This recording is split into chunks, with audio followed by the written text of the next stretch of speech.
Bored of inadequate film podcasts?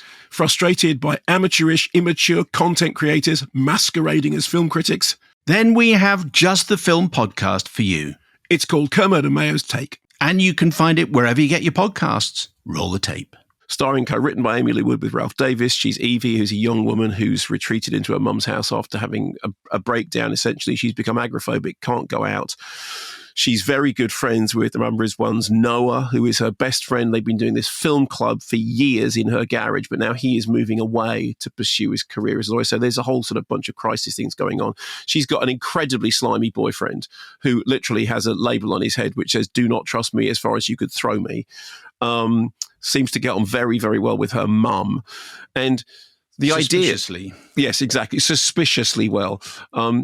And as Amy Lee Wood said in that brilliant interview, which was a brilliant interview, the idea came from lockdown. Everyone's stuck at home and suddenly realizing how much they rely on films. And there was that famous thing about, if you don't think the arts are worth funding, try getting through lockdown without reading a book, watching a TV program, listening to music. And the films that are cited in the film club and that referred to in the film club sort of provide the backdrop. So the first episode, they're doing Alien.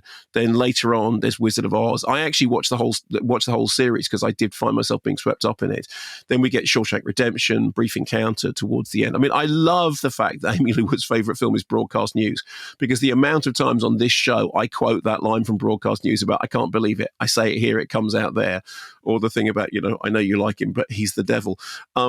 All that stuff is great. I also like the fact that she said in that interview that what she wants is neurotic chatterboxes falling in love, which is kind of the sort of definition of old screwball comedy. So here's what I thought about the series. I have to say, for the first few episodes, I wasn't really on board, which is kind of strange because that idea about that obsessive devotion to film is very much in my wheelhouse. But it really grew on me. And because the episodes are like sort of, half an hour long, they're quite easy to just go, let's watch another one. And I ended up binging the whole thing. And it definitely builds on itself. And by the time it gets into, episodes 4, 5, and 6, I was really invested. I really kind of started to like the characters.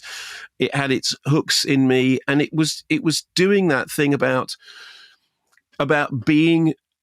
being a program about the way that we mediate our lives through films. And that's something that we have had so much listener correspondence about on this show. And you often say this show isn't really a film show. It's a kind of correspondence show that happens to be about films. And that's kind of what's going on here.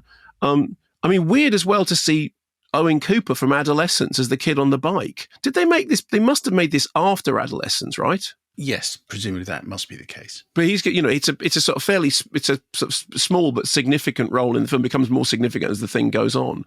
But I was going, where do I know that kid from? Where do I know? Oh, that's the kid from Adolescence who's really, really good. So so what I'd say is, if you watch the first episode and you're kind of I'm not quite sure about the tone of this, whatever it is, just stick with it, because what I found was, watching the whole thing, it had a cumulative power. By the time I got to the last episode, I was really on board. I was really moved and really touched. I mean, I'm very fond of Amy Lee Wood anyway. And I love the fact that it's about the way that we really mediate our lives through filmed entertainment. And I thought that it's probably one of the best things you can say about a series is it gets better and better, because the last thing you want to say is it gets worse and worse. Is it about film? Well, yes, it is. I mean, it is about the way that we use film in the same way that we use pop songs or that we use clothes or anything like that as a mediation tool for the things that are going on in our life. And the central thing is she's retreated into this garage, and she's retreated into this screening room. She almost wants to step through, become, it's like, Miss Havisham or Brief Encounter, whatever it is. But those are the things that are seeing her through this incredibly dark period. Okay, so that's the new Amy Lee Wood show. It's called Film Club, and as we said, it's on BBC Three, and you can watch the whole thing on iPlayer.